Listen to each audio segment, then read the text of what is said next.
Hello friends, welcome to ADA 247 Tamil. நான் உங்கள் ஆஷிக்.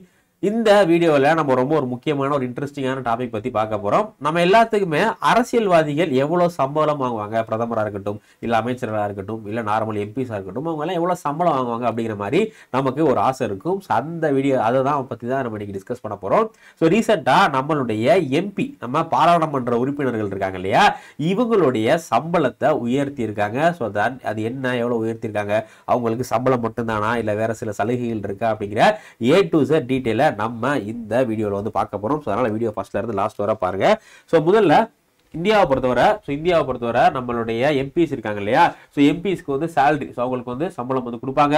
அது மட்டும் இல்லாமல் அவங்களுக்கு அலோன்சஸ், ஸோ அவங்க வந்து இப்போ ஒரு இடத்துல இருந்து இன்னொரு இடத்துக்கு ட்ராவல் பண்ணுறாங்க அப்படின்னா அதுக்கு ட்ராவலிங் அலோன்ஸ் வந்து இருக்கும். அதே மாதிரி அவங்களுக்கு ஹவுசிங்கான அலோன்ஸ், இந்த மாதிரி எக்கச்சக்கமான அலோன்ஸும் வந்து கொடுப்பாங்க. அது மட்டும் இல்லாமல் ஒவ்வொரு எக்ஸ் எம்பி, யாரெல்லாம் வந்து 5 வருஷம் எம்பி பதவி முடிஞ்சு வெளியே போகிறாங்களோ அவங்களுக்கு மாதம் மாதம் பென்ஷனும் நம்மளுடைய மத்திய அரசாங்கம் வந்து கொடுக்குறாங்க. ஸோ அவங்களுக்கு சேலரி இருக்குது, அலோன்ஸ் இருக்கு, பென்ஷன் இருக்கு. கவர்மெண்ட் ஆஃபீஸர்ஸ் கூட இப்போ பென்ஷன் கிடையாது, ஆனால் எம்பிஸ்க்கு பென்ஷன் வந்து இருக்கு. ஸோ இது எல்லாத்தையுமே வந்து எந்த சட்டம் வந்து இதெல்லாம் ரெகுலேட் பண்ணுது அப்படின்னு பார்த்தீங்கன்னா salary allowance and pension of member of parliament act 1954. ரொம்ப ஒரு முக்கியமான சட்டம். இந்த 1954 கொண்டு வரப்பட்ட salary allowance and pension of member of parliament act அப்படின்னு சொல்லக்கூடிய இந்த சட்டம் மூலியமா தான் என்ன பண்றாங்க அப்படின்னு பார்த்தீங்கன்னா நம்மளுடைய எம்பிஸ்க்கு எல்லாத்துக்குமே வந்து சேலரி வந்து ப்ரொவைட் பண்றாங்க. எவ்வளோ சேலரி இருக்கணும், அது எவ்வளோ எத்தனை வருஷத்துக்கு ஒரு தடவை அது திரும்ப வந்து மாற்றணும், யாருக்கு மாற்றுறதுக்கான அதிகாரம் இருக்கு அப்படிங்கிற எல்லா விஷயமே வந்து இந்த சட்டம் மூலியமா தான் வந்து பண்றாங்க. So over a period of time, ஓகேங்களா, இது என்ன பண்ணுவாங்க அப்படின்னா சட்டத்தில் மாற்றம் பண்ணி over a period of time salary increase வந்து பண்ணிக்கிட்டே இருப்பாங்க. ஸோ கடைசியா 2018ஆம் ஆண்டு நம்ம எம்பிஸ் உடைய சேலரி இன்க்ரீஸ் வந்து பண்ணாங்க. சோ இப்போ என்ன பண்ண போறாங்க அப்படின்னா அதுல ஒரு சில மாற்றம் வந்து கொண்டு வர போறாங்க. ஓகேவா? சோ இப்போ யார் வந்து டிசைட் பண்ணுவா எம்பிகளுக்கு, ஸோ எம்பிஎஸ்க்கு எவ்வளோ சம்பளம் அப்படிங்கிறத யார் டிசைட் பண்ணுவா அப்படின்னு பார்த்தீங்கன்னா initially parliament itself had the power to pass law to revise MP salary. So முதல்ல பார்த்தீங்க அப்படின்னா நம்ம பாராளுமன்றம் இருக்கு இல்லையா, பாராளுமன்றம் சட்டம் கொண்டு வந்து அந்த சட்டம் மூலியமா என்ன பண்ணுவாங்க, எம்பிஸ்க்கு எவ்வளோ சேலரி அப்படிங்கிறத முடிவு வந்து பண்ணுவாங்க. ஆனால் 2018 அந்த நடைமுறையை சேஞ்ச் வந்து பண்ணிட்டாங்க. 2018 அந்த நடைமுறையை சேஞ்ச் வந்து பண்ணிட்டாங்க. ஸோ 2018 எப்படி இருந்துச்சு அப்படின்னா parliament determine MP salary through the legislation. So 2018 முன்னாடி சட்டம் மூலியமா, ஸோ சட்டம் ஏற்று என்ன பண்ணும் பாராளுமன்றம் வந்து இந்த விஷயம் வந்து பண்ணும். 2018 முன்னாடி என்ன பண்ணுவாங்க, சட்டம் பாராளுமன்றம் வந்து சட்டம் இயற்றுவாங்க. அந்த சட்டம் மூலியமா எம்எல்ஏஸ் எம்பிஸ்க்கான சேலரி வந்து நிர்ணயம் பண்ணுவாங்க. ஆனா 2018 அப்புறம் என்ன பண்றாங்க அப்படின்னா ரிவைஸ்ட் ஹேப்பன் ஆட்டோமேட்டிக்கலி. ஸோ இதில் என்ன பண்றாங்க, 2018 அப்புறமா பாராளுமன்றம் ஒவ்வொரு முறையும் வந்து மாற்றம் பண்ணும் அப்படிங்கிற தேவை கிடையாது. ஸோ ஆட்டோமேட்டிக்கா 5 வருஷத்துக்கு ஒரு தடவை, எத்தனை வருஷத்துக்கு ஒரு தடவை, 5 இயர்ஸ், 5 வருஷத்துக்கு ஒரு தடவை எம்எல்ஏஸ் எம்பியோடைய சேலரி இன்க்ரீஸ் ஆகும். நம்ம பிரைவேட் கம்பெனிஸ்லாம் எப்படி வந்து ஹைக் வந்து போடுறாங்களோ அதே மாதிரி 5 வருஷத்துக்கு ஒரு தடவை எம்பிஸ் உடைய சேலரியை இன்க்ரீஸ் வந்து பண்ணணும். எதை பேஸ் பண்ணி அப்படின்னு பார்த்தீங்கன்னா காஸ்ட் இன்ஃப்ளேஷன் இண்டெக்ஸ். ஸோ இந்தியாவில் அந்த இன்ஃப்ளேஷனை கணக்கிடுறதுக்காக காஸ்ட் இன்ஃப்ளேஷன் இண்டெக்ஸ் அப்படின்னு சொல்லிட்டு இந்த ஒரு இண்டெக்ஸ் இருக்கு. இதை பேஸ் பண்ணி என்ன பண்ணுவாங்க அப்படின்னா எவ்வளோ பர்சன்டேஜ் இன்க்ரீஸ் பண்றது. இப்போ 1 லட்ச ரூபாய் இருக்கு அப்படின்னா அந்த 1 லட்ச ரூபாயில எத்தனை 10% இல்ல 20% எத்தனை பர்சன்டேஜ் இன்க்ரீஸ் பண்றது அப்படிங்கிறத இந்த காஸ்ட் இன்ஃப்ளேஷன் இண்டெக்ஸ், இந்த காஸ்ட் இன்ஃப்ளேஷன் இண்டெக்ஸ் பத்தி இன்கம் டாக்ஸ் ஆக்ட் 1961 அப்படிங்கிற இந்த சட்டத்தில் வந்து சொல்லியிருக்காங்க. ஓகேவா? அப்போ இப்போ என்ன ஆகுது, எம்பிஸ்க்கு வந்து எவ்வளோ சேலரி இது பண்ணுறது அப்படிங்கிறது ஆட்டோமேட்டிக்காக 5 வருஷத்துக்கு ஒரு தடவை அது நடைமுறைக்கு வந்து அப்டேட் வந்து ஆகிட்டே இருக்கு. The change was made through the Finance Act 2018. 2018 என்ன பண்றாங்க அப்படின்னா ஒரு சட்டம் வந்து பாஸ் பண்றாங்க. 2018 ஒரு சட்டம் வந்து பாஸ் பண்றாங்க. அந்த சட்டம் மூலியமா தான் இந்த புதிய நடைமுறை வந்து கொண்டு வர்றாங்க. ஓகேவா?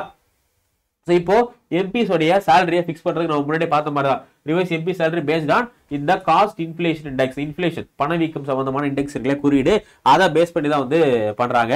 ஸோ இது மெயினா இன்ஃப்ளேஷன், ஸோ பணவீக்கம் எவ்வளவு இருக்கு அப்படிங்கிறத பொறுத்து பணவீக்கம் வந்து ஒரு 5% இருக்கு அப்படின்னா அப்போ எம்பிஸோட சேலரி ஒரு 10% இல்லை 15% எக்ஸ்ட்ரா வந்து இன்க்ரீஸ் வந்து பண்ணுவாங்க. இதுக்கு ரொம்ப முக்கியமான ரோல் பிளே பண்றது யாரு அப்படின்னு பார்த்தீங்கன்னா ministry of parliamentary affairs. So நம்மளுடைய மினிஸ்ட்ரி ஆஃப் பார்லிமெண்டரி அஃபேர்ஸ் இருக்காங்க இல்லையா, இவங்க தான் என்ன பண்றாங்க, எம்பிஸ் உடைய சேலரி எப்போ இன்க்ரீஸ் பண்ணணும், எவ்வளவு இன்க்ரீஸ் பண்றது அப்படிங்கிற அந்த விஷயத்தை எல்லாமே வந்து யார் தான் வந்து ஓப்பன்ல வெளியிடுறா அப்படின்னு பார்த்தீங்கன்னா நம்மளுடைய மினிஸ்ட்ரி ஆஃப் பார்லிமெண்டரி அஃபேர்ஸ் வந்து வெளியிடுறாங்க. ஓகேவா? ஸோ அப்போ இந்த இன்கம் டாக்ஸ் ஆக்ட் செக்ஷன் 48 அப்படிங்கிற இதை பேஸ் பண்ணி என்ன பண்றாங்க, புதுசா நம்மளுடைய எம்பிஸ்க்கு எல்லாத்துக்குமே வந்து இந்த சேலரி வந்து கால்குலேட் வந்து பண்றாங்க. ஓகே? ஸோ அதே மாதிரி இப்போ இப்போ நேற்று வந்து பாத்தீங்க அப்படின்னா நம்மளுடைய எம்பிஸ்க்கு சேலரியை இன்க்ரீஸ் வந்து பண்ணியிருக்காங்க. இதுக்கு முன்னாடி எவ்வளவு இருந்துச்சு அப்படின்னா 1,00,000 ரூபாய் எவ்வளவு இருந்துச்சு, அவங்களுடைய இன்ஹேண்ட் சேலரி கையில வாங்கக்கூடிய சம்பளம் அப்படிங்கிறது 1,00,000 ரூபாய் இருந்தது. இப்போ இந்த 1,00,000 ரூபாய 1,24,000 ரூபாயா, 1,00,000 ரூபாய 1,24,000 ரூபாயா இன்க்ரீஸ் வந்து பண்ணிருக்காங்க. கிட்டத்தட்ட ஒரு 24% ஒரு 24% ஹைக் வந்து கொண்டு வந்திருக்காங்க. அதே மாதிரி டெய்லி அலோன்ஸ் எம்பிஸ்க்கு வந்து என்ன பண்ணுவாங்க அப்படின்னா டெய்லி வந்து அலோன்ஸ் வந்து கொடுப்பாங்க. அந்த டெய்லி அலோன்ஸ் இதுக்கு முன்னாடி 2,000 ரூபாய் இருந்துச்சு. ஒரு நாளைக்கு 2,000 ரூபாய், ஒரு நாளைக்கு 2,000 ரூபாய் இருந்துச்சு. ஸோ இப்போ இந்த 2,000 ரூபாயை 2,500 2,500 ரூபாய் அப்படிங்கிற மாதிரி வந்து இது பண்றாங்க. இது வந்து பார்லிமெண்ட் செஷன் அப்போ, ஸோ பாராளுமன்ற செஷன் அப்போ என்ன பண்ண வேண்டியது இருக்கும், அவங்க வந்து பாராளுமன்றத்துக்கு போக வேண்டியது இருக்கும். அந்த ஒரு வழிச்செலவுக்காக என்ன பண்றாங்கன்னா இதுக்கு முன்னாடி 2,000 ரூபாய் கொடுத்திருந்தாங்க. இப்போ அதை 2,500 மாத்திருக்காங்க. அதே மாதிரி அவங்களுக்கு இந்த தொகுதி பணம், தொகுதி மேம்பாடு அப்படிங்கிற மாதிரி இந்த கான்ஸ்டிடியூன்சி அலவுன்ஸ் கொடுப்பாங்க. அது 70,000 தான் இருந்துச்சு.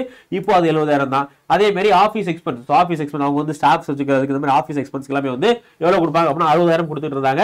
ஸோ இப்பவும் அந்த 60,000 தான் வந்து இருக்கு.